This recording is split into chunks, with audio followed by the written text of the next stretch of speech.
தாலி பிரிச்சு கோக்குற ஃபங்ஷனில் வந்து காவேரி ரொம்ப சந்தோஷமா இருக்காங்க. நகையெல்லாம் போட்டு அவ்வளோ அழகா வந்து தேவதை மாரி வந்து காவேரி இருக்கிறத பார்த்துட்டு, விஜய் வந்து ரொம்ப ரசிச்சு போறாரு. அப்படியே விஜய் வந்து ரசிச்சு பார்க்குறாரு. "காவேரி உண்மையிலேயே நீ ரொம்ப அழகா இருக்க" அப்படின்றாரு. "தேங்க்ஸ்" அப்படின்றாங்க. "இதுக்கெல்லாம் காரணம் நீங்க தான் இதெல்லாம் வாங்கி குடுத்தீங்க. ஆனா என்னதான் இருந்தாலும் இதெல்லாம் போட்டுட்டு இருக்கிறதுக்கு ஒரு மாதிரி இருக்கு" அப்படின்னு சொல்றாங்க.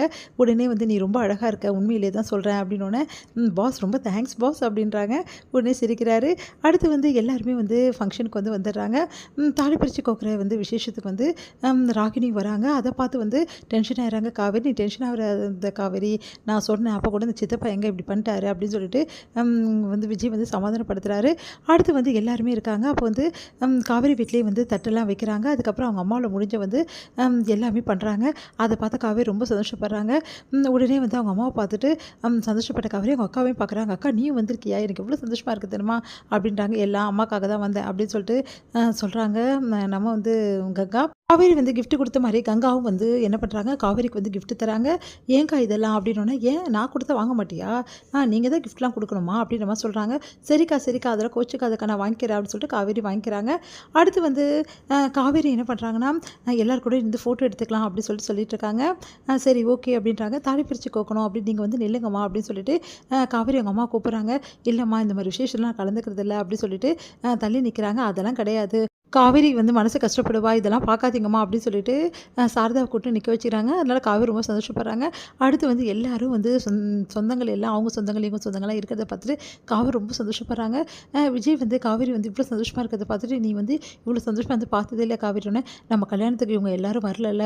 இப்ப பாருங்க தாலி பிரிச்சு கோக்குறதுக்கு எல்லாருமே வந்திருக்காங்க. அதனால தான் நான் ரொம்ப சந்தோஷமா இருக்கேன்" அப்படின்னு சொல்றாங்க. விஜய் வந்து யோசிக்கிறாரு. காவேரி இவ்ளோ சந்தோஷமா இருக்காளே அப்படின்னு சொல்லிட்டு, அடுத்து வந்து சரி காவேரிக்கு வந்து தாலி வந்து போட்டு விடுப்பா அப்படின்னு சொல்லிட்டு விஜய் கையில தாலிய குடுக்குறாங்க. காவேரி கழுத்தில தாலி கட்டின ஞாபகம் வந்து வருது விஜய்க்கு.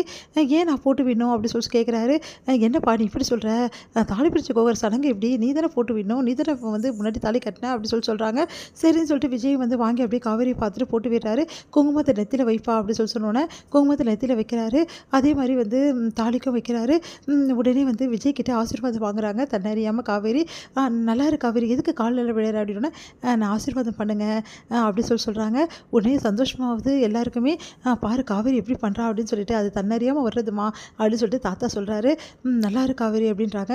குங்குமத்த வச்சு விட்டுட்டு அப்படியே வந்து தன்னை அறியாம காவேரி வந்து அப்படியே வந்து விஜயோட கைய பிடிக்கிறாங்க. ஒண்ணும் புரியாத விஜய் வந்து அப்படியே வந்து சரி ஓகே அப்படி சொல்லிட்டு கைய குடுத்து அப்படியே வந்து சரி பண்றாரு. அடுத்து வந்து இவங்க 2 பேரும் நல்ல பேர்ல அப்படி சொல்லிட்டு எல்லாரும் பேசிக்கிறாங்க. இத பார்த்து ராகினி வந்து செமையா டென்ஷன் ஆயிடுறாங்க. இங்க வந்து காவேரி வந்து இவ்ளோ சந்தோஷமா இருக்காளே! இந்த சந்தோஷம் நிலைக்கவே கூடாது.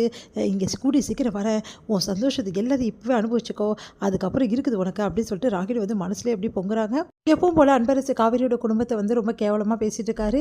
இத பார்க்கும்போது கங்கா செமையா டென்ஷன் ஆயிடுறாங்க. அதுக்கப்புறம் கங்கா வந்து சாரதா வந்து சமாதானப்படுத்தி, "எதுவும் பேச வேணாம். இதனால பிரச்சனை ஆகும் கங்கா" அப்படி சொல்லிட்டு சொல்லி சமாதானப்படுத்துறாங்க. நல்லபடி ஃபங்ஷனுக்கு வந்து நல்லபடி போயிடுவோம் அப்படின்றாங்க. உடனே கங்கா டென்ஷன் ஆயிடுறாங்க. இது